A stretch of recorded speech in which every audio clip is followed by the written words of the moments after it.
కొరింథీయులకు వ్రాసిన మొదటి పత్రిక 12వ అధ్యాయము. మరియు సహోదరులారా, ఆత్మ సంబంధమైన వరములను గూర్చి మీకు తెలియకుండుట నాకిష్టము లేదు. మీరు అన్యజనులై ఉన్నప్పుడు మూగ విగ్రహములను ఆరాధించుటకు ఎటుపడున అటు నడిపించబడితిరని మీకు తెలియను. ఇందుచేత దేవుని ఆత్మ వలన మాటలాడువాడెవడును యేసు శాపగ్రస్తుడని చెప్పడనియు, పరిశుద్ధాత్మ వలన తప్ప ఎవడునూ యేసు ప్రభువని చెప్పలేడనియు నేను మీకు తెలియజేయుచున్నాను. కృపావరములు నానా విధములుగా ఉన్నవి కానీ ఆత్మ ఒక్కడే. మరియు పరిచర్యలు నానా విధములుగా ఉన్నవి కానీ ప్రభువు ఒక్కడే. నానా విధములైన కార్యములు కలవు కానీ అందరిలోనూ అన్నిటినీ జరిగించు దేవుడు ఒక్కడే. అయినను అందరి ప్రయోజనము కొరకు ప్రతివానికి ఆత్మ ప్రత్యక్షత అనుగ్రహింపబడుచున్నది.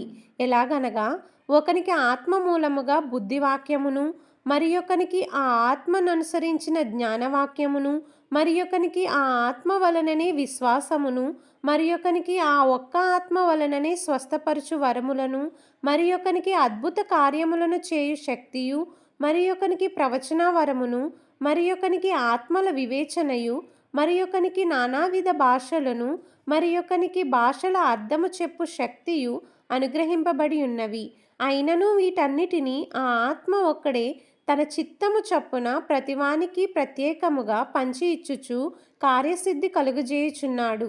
ఎలాగు శరీరము ఏకమై ఉన్నను అనేకమైన అవయవములు కలిగి ఉన్నదో, ఎలాగు శరీరము యొక్క అవయవములన్నీయు అనేకములై ఉన్నను ఒక్క శరీరమై ఉన్నవో, అలాగే క్రీస్తు ఉన్నాడు.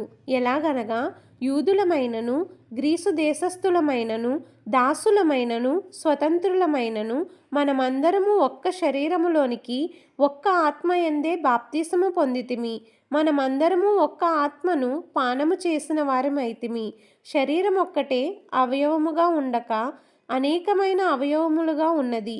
నేను చెయ్యి కాను గనుక శరీరములోని దానను కానని పాదము చెప్పినంత మాత్రమున శరీరములోనిది కాకపోలేదు.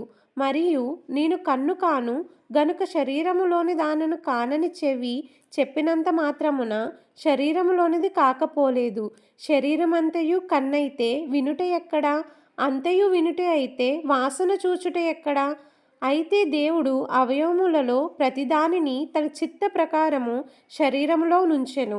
అవన్నీ ఒక్క అవయవమైతే శరీరం ఎక్కడా? అవయవములు అనేకములైనను శరీరం ఒక్కటే. గనుక కన్ను చేతితో నీవు నాకక్కర్లేదని చెప్పజాలదు, తల పాదములతో మీరు నాకక్కర్లేదని చెప్పజాలదు. అంతేకాదు శరీరము యొక్క అవయవములలో ఏవి మరి బలహీనములుగా కనబడునో అవి మరి అవశ్యములే. శరీరములో ఏ అవయవములు ఘనత లేనివని తలంతుమో ఆ అవయవములు మరి ఎక్కువగా గనపరుచుచున్నాము. సుందరములు కాని మన అవయవములకు ఎక్కువైన సౌందర్యము కలుగును. సుందరములైన మన అవయవములకు ఎక్కువ సౌందర్యం అక్కర్లేదు. అయితే శరీరములో వివాదము లేక అవయవములను ఒకదానికొకటి ఏకముగా పరామర్శించులాగున దేవుడు తక్కువ దానికే ఎక్కువ ఘనత కలగజేసి శరీరమును అమర్చి ఉన్నాడు.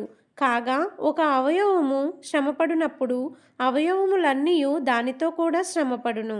ఒక అవయవము ఘనత పొందినప్పుడు అవయవములన్నీ దానితో కూడా సంతోషించును.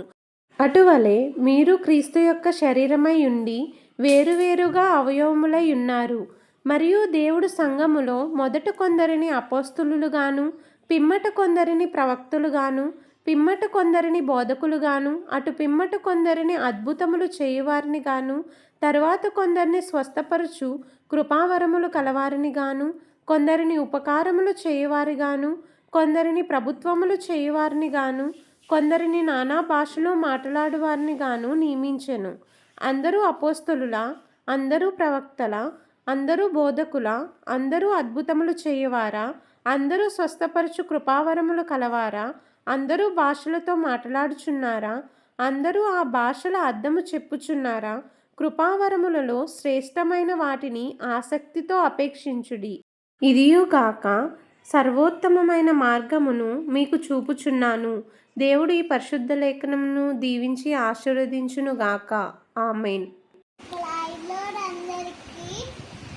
ఇప్పుడు దాకా వాక్యాల్లో విన్నారు కదా, వినండి మరి కొంతమందికి వినిపించండి. యూట్యూబ్ ఛానల్ని లైక్ చేయండి, షేర్ చేయండి, అలాగే సబ్స్క్రైబ్ కూడా చేయండి. Jesus loves you all. Amen.